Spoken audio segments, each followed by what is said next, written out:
حضور صلی اللہ علیہ وسلم کی حیات طیبہ کے آخری ایام میں یہ واقعہ پیش آیا کہ حضور مسجد نبوی میں تشریف فرما ہے، مجمع موجود ہے، اچانک ایک شخص ظاہر ہوتا، شدید و بیاض ثیاب، شدید و سواد شعر، اس کا لباس انتہائی سفید صاف، کوئی اس پر دھبا نہیں، داغ نہیں، میل نہیں، بال انتہائی سیاہ چمکدار،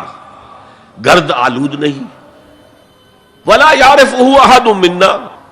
اور ہم میں سے اسے کوئی پہچانتا بھی نہیں تھا، کسی بھی ریت سے خاک سے بالکل آلودہ ہوئے بغیر بال ہیں، تو شاید یہ مدینے کا رہنے والا ہو، تو مدینے والوں میں سے کوئی تو ہوتا کہ جو اس کو جانتا پہچانتا، کوئی نہ کوئی تو گریٹ کرتا اس کو مجمع میں، آؤ آؤ ادھر آ جاؤ، میرے پاس آ جاؤ، کوئی نہیں۔ اور اگر براہ راست باہر سفر سے آ رہا ہے تو کچھ گرد آلود بال ہوتے، کچھ کپڑے میلے کچیلے ہوتے، تو لوگ حیران تھے، اور مزید یہ کہ اس نے سیدھا تیر کی طرح مجمع کو چیرتا ہوا حضور کے عین سامنے جا کر بیٹھ گیا۔ اب لوگ حیران ہیں، یہ ہے کون؟ اس کی یہ جرت، یہ جسارت، اور اس طرح دو زانو بیٹھا کہ حضور کے گھٹنوں کے ساتھ اپنے گھٹنے جوڑ دیے اور حضور کی رانوں پر اپنے دونوں ہاتھ رکھ دیے۔ اب سوال کیا، یا محمد اخبرنی عن الاسلام، اے محمد مجھے بتاؤ اسلام کیا ہے؟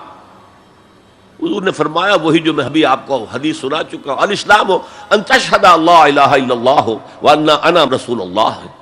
وان تقیم الصلاۃ وتؤتی الزکاۃ وتصوم رمضان وتحج البیت ان استطعت الیہ سبیلا۔ پھر کہا اخبرنی عن الایمان، لیکن یہ کہ ان روایتوں میں بھی اس کو روایت کرنے والے بہت سے صحابہ ہیں، عبداللہ ابن عمر بھی ہے، حضرت عمر خود بھی ہیں رضی اللہ تعالی عنہما، ابو ہریرہ بھی ہے، عبداللہ ابن مسعود بھی ہیں، کیونکہ ایک مجمع میں واقعہ ہو رہا تھا نا، تو مجمع کے اندر تو بہت سے لوگ سن رہے ہیں، اگرچہ جیسے آج بھی ہوگا کہ میں جو بات کہہ رہا ہوں آپ میں سے بہت سے حضرات میری ساری بات سن کر اگر کہیں جا کر رپورٹ کریں گے تو ان کی باتوں میں اختلاف ہو جائے گا، لہذا اس حدیث کی روایت میں اختلاف ہے۔ بعض روایتوں میں یہ ہے کہ پہلے پوچھا اخبرنی عن الایمان، پھر پوچھا اخبرنی عن الاسلام، اور یہ جو حضرت عمر کی روایت ہے اس میں ہے سب سے پہلے آپ نے پوچھا اخبرنی عن الاسلام، پھر دوسرا سوال آیا اخبرنی عن الایمان۔ اچھا، اس کے بعد ایک دو سوال اور بھی کیے، اب میں تفصیل میں نہیں جا سکتا۔ پھر وہ شخص چلا گیا، حضور نے کہا ذرا اس کو بلانا واپس، تو دیکھا تو کہیں بھی نہیں، زمین کھا گئی، آسمان اچک کر لے گیا، اللہ جانے۔ تب حضور نے فرمایا اوہ یہ جبرائیل تھے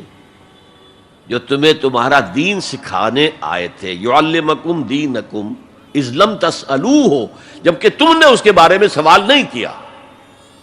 اور یہ پہلی بار ہے کہ میں جبرائیل کو پہچان نہیں سکا، انسانی شکل میں وہ آئے اور میں پہچان نہیں پایا، ورنہ اکثر حضرت دہیہ کلبی کی شکل میں آتے تھے انسانی صورت میں، جب بھی حضرت جبرائیل آتے تھے۔ حضرت دہیہ کلبی جو ہے وہ بہت ہی حسین جوان رانا، ان کی شکل میں آتے تھے۔ بہرحال یہ اتنا اہم مسئلہ ہے کہ اس کو کلیئر کرنے کے لیے کہ دودھ کا دودھ پانی کا پانی علیحدہ ہو جائے، ایمان کیا ہے، اسلام کیا ہے، دنیا کا نظام اسلام پر ہے، ایمان پر نہیں ہے، آخرت کا معاملہ ایمان پر ہے، اسلام پر نہیں ہے۔ کوئی شخص مسلمانوں کا بہت بڑا قائد ہو، بہت بڑا لیڈر ہو، لیکن ہو سکتا ہے آخرت میں زیرو ہو۔ میں حدیث سنا چکا ہوں آپ کو، ایک شخص دنیا میں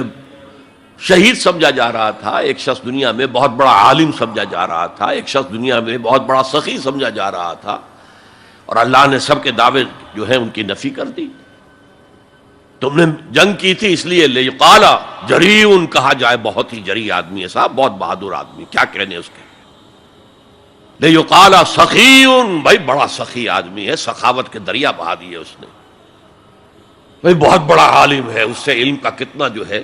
لوگوں کو فیض پہنچا ہے۔ وقد قیل، یہ تمہارا مقصود تھا، وہ مقصود دنیا میں حاصل ہو چکا، تمہاری شہرت کے ڈنکے بج چکے، اب یہاں تمہارے لیے کچھ نہیں۔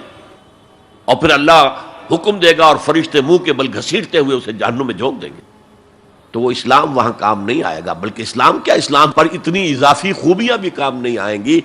اگر دل میں ایمان نہیں اور اس کے نتیجے میں نیت درست نہیں۔ هي الحلقات تحفظني بآيات من القرآن، هي الحلقات تملأني بحب المصطفى العدنان.